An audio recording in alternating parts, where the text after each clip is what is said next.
So I want to do a photo shoot today, and it'll be my first in like 5 years, since maybe like 4 years. My first in multiple years, and that shows how long it's taken me to recover from going to university and being graded for my work. That now I finally feel like I can make work for fun. However, you know, photography stuff out, it's absolute carnage in here. The issue is, you know, I've planned this for days. I've been excited about it for days. But the thing is, on my camera, I dropped it once and it broke off the bits that covers where the SD card goes. And right now, I can't find that for the life of me, and my camera won't turn on without it. So I'm thinking, this is going to be a very DIY photo shoot anyway. I was just going to hang a black backdrop on the washing line because I don't want to get my backdrop stand out. But I thought, I just got this lovely new iPhone. What if I shot on the iPhone and I just call it like a practice shoot so I don't feel bad when it turns out not great? But, you know, judging by the state of... I need to make the most of the state of this hair. So we're going to be doing the most low budget photo shoot. If I finish it and then suddenly find that thing for my camera, I will lose my mind. I finally had the urge to resurrect my photography career, and I'm going to act on it because I'm trying to, you know, embrace joy and art recently. I'm just like looking around corners as shells of it's going to jump out at me. But yeah, can't find it. Let's go do the most low budget photo shoot you have ever seen. I have now very quickly realised, there's a pigeon somewhere, that this sheet that I want to use is way too sheer to hang on the washing line. You can just see straight through, there's no point in having it. So we're going to have it here. Thankfully, everything I plan to shoot is like mostly sitting down or can easily be composited together to make it look like I'm standing. But here, this is the setup.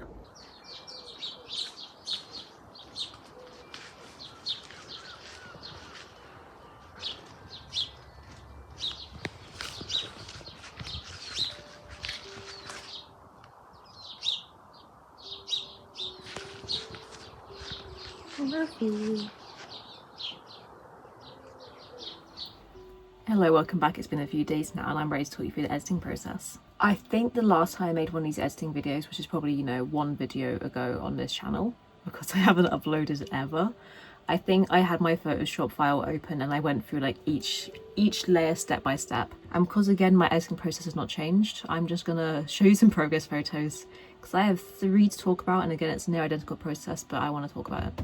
I also think last time I posted, AI or generative AI was not as rampant as it is now. So I guess I'm like I'm conflicted trying to like prove that I did this. I don't think you'd ever look at my photos and be like, huh, that's AI. But you know, never be too worried. And also, I got prints of them. Here are the photos I made last time. These kind of like strange nudes of plants and bodies being torn apart. Because that is the vibe, again, every time I make a video. I think I'm working on a photo book. So all the images I'm about to show you are a bit unfinished. I wanted the rough idea to be in place. These ones I think pretty much are finished. But I wanted the rough idea to be in place. I could kind of see what kind of vibe I'm going for this project. And then when I'm set on my idea, I'll finish them off. I think that's how it's gonna work. Okay, so the first photo I made is me sitting here. First stage of editing for me is always the composite, which is just mashing all my images together. We have the top half of my body and then we have the bottom half from a different photo because I liked how my legs were a bit more in a different frame. And then I have 3 different layers of hands. And then I have this background which is of, I was gonna say some moorland, it's heath, I believe. I went out one day and I thought, I'm really uninspired. I'm going to go back and I'm going to take some good stock photos for the day I am inspired. And I think one day I will actually go out and shoot on location, but as someone who started this style of photography, just shooting in my bedroom in front of like a black sheet, this speaks to me. And also I think it's like a testament of skill, like how well you can blend images and lighting together. I'm still working on that. Some people can do it incredibly well. I'm not one of them yet, but I think it's fun. The struggle is the enjoyment for me. So yeah, first stage is just mashing photos together. Second stage is using all those layer masks to blend them into like one coherent image. I used the sky replacement tool to replace the sky with a different photo of sky that I took on the same day as shooting the background image. And this is once again where I'm like, oh my god, is sky replacement tool, because that is an AI feature, is that bad? Well, it was probably bad. Ugh. I don't know at what point at what point does it become bad? It's not like technically generating anything, it's like automatically detecting edges. And for cutting out my hair in this one, I used the like Smart Object Select tool, because I'm terrible at cutting out hair, and this cut out my hair very nicely. And again, that's an AI feature. But yeah, second stage is cutting it out all nicely, putting it in place, making the background look roughly how I want it to be so I can settle on my lighting. Next stage, I was borrowing from the lighting of these like 2 previous images I made, where it's very dark background to focus on me as a character. I work on the colours a bit. I like to desaturate pretty much every colour except the red, so I'm like ghostly and pale with like rosy, flushed, sickly Victorian features. And I really like that. And this is also the stage where I sit and I overthink, like, oh, do I want to edit out my moles or my tattoos so I can have like the perfect porcelain doll body? But ultimately, no. Because I used to do that in all my old photography, because I thought, oh my god, other people aren't going to like my moles. I'm fine with them. I was like, oh my god, other people are going to be repulsed by my skin. But now I'm like really truly embracing, like, this is what I look like. And these images also like double as, this is an accurate depiction of what I look like at age 24. And for this one, I dabbled a little bit in having something in the foreground, which is these plants. Again, the same stock images of these plants that I took for the previous photos, and I'm just obsessed with them. I added some shadows around my legs to kind of look like I'm actually interacting with the floor and not just floating on it. And I added these drippies on my arms, because I thought there's something missing here. And I didn't take the photos to grab hands on my arms, or I didn't take like good photos. I say took photos, I took a video of the shoot and then I took screenshots. I think the quality's okay, at least. I love this new iPhone. I added these drips and they are like wax. For my wax seal kit, I melted some wax in my little spoon thing over a candle and I poured it onto wax like parchment paper so it would drip nicely and I could peel it off. And these ones I think were originally like yellow and white because I wanted them to kind of be similar to a skin tone, because I knew I would be editing it specifically for dripping skin. And I added some like colorize hue and saturation layer set to colorize to desaturate it, shifted to orange tones, which I do a lot. Like for other photos I've done like blending blue tack into the skin so it has a ripped edge effect. Then next is where I add the vignette and the oil paint texture that I add to pretty much all my images to have some kind of like consistent, not branding, but a consistent like, visual feel. And that is probably all I did in this step. And the next step, I opened it on the Photoshop Express app, because my iPad is a color calibrated monitor but my laptop isn't, and I'll do my final color adjustments to again desaturate most of the colors but the reds. I think I will focus on the subject and decrease the highlights, because I am still like very bright. I am meant to be bright compared to the background, but a little too bright. I'll increase the vignette and sometimes I'll warm up the background and then cool the subject just for getting a little bit of contrast. But that is pretty much all I did for this image, and this is where we're ending it on for now. And as my photo book idea develops, I will shortly change it a bit. But the next one I edited was the one I was worrying about during the shoot, because I thought, okay, I want to be standing for this one, so I'm going to have to try and like mash together photos to make it look like I'm standing on this background where I can only really sit in front of. The top half is a photo of me like sat down doing this. The bottom half is me standing. I have another photo for the background of when I went out and like took some stock photos for backgrounds. And I have these like hydrangea skeletons that I found out on the walk. One day my dog just dragged me off the path to go for a sniff and I literally walked into them. And I thought, this is the best gift you could ever have given me, dog. Thank you so much. So just mashing them into place roughly.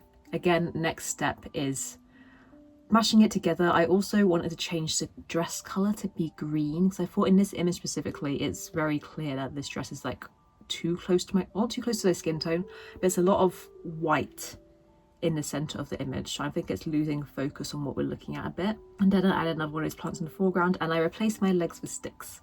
Just why not? Because I think for this one I really hated cutting out. I really hate cutting out my feet, especially if when I do the shoot I'm standing on something smooth and then I have to edit in. I need to like start shooting it on grass, because trying to edit my feet from standing on like a flat sheet to a textured surface is not something I'm great at.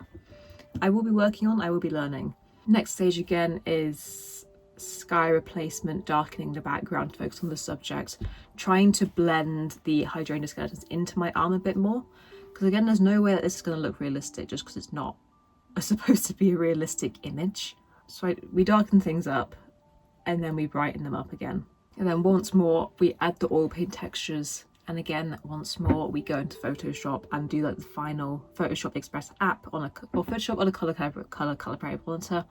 I could color calibrate my laptop screen, but I just cannot be bothered. The final adjustments to make it look how I want it to look. And then if we skip to the final image, but yeah, final image edited on this day. First of all, the composite's very easy. I took the photo of myself that I wanted the first time, and I found another background for my stock images. Step 2 is a big jump. I thought this one's going to have the hydrangeas in the foreground rather than these like weird leaf things, because the weird leaf things are going to come out of my chest kind of like antlers. Or Alina in Shadow and Bone, where she has like the antler collar, where at one point it is growing out of her. That was like my visual for this one. And I had again the sky replacement tool, and I really it did a really good job working with these trees. And I added one of these like blue tack holes I made on my chest to blend in, to have something ripping out of. Because I think at one point in life I did just like a regular hole, but I really like the texture that the blue tack gives. I think it's really fun. It's really creepy, and you can like stretch it again to make it look like bodies are stretching apart. I really love that. And it's in this image I made where you can like really tell what my layers are doing. So here we have the hue and saturation adjustment layer, which is desaturating pretty much everything but the reds. And you can really tell, because I like having this like very bland background, but the orange leaves, I must have took these photos in the autumn sometime, but it's like these little pops of colour, these warm tones throughout that I really love. And this one was like the easiest to make. The other ones I was struggling with what the idea was for. Like, I was thinking about it on and off over a few days. This one I sat down, I did it straight away, and it made sense to me. So it literally is just the composite, cutting things, layer masking things out to mash together. The specific hue and saturation layers I use. Here we have the oil paint texture and the vignette. And then finally, once again, going into Photoshop Express for the color, the final color adjustments. This one, the vignette is like very heavy, so I will change that. But as I was saying, these are all kinds of works in progresses to an extent. I just wanted to resurrect my career, to do something I enjoy, is to try and like, you know, get the wheels turning. And this one I quite like, if you ignore the heavy vignette. And this one has the hydrangeas in the foreground, so again, to cover up that I can't cut out feet. But I will be hopefully shooting on location soon. I'll go and start being weird in the woods again.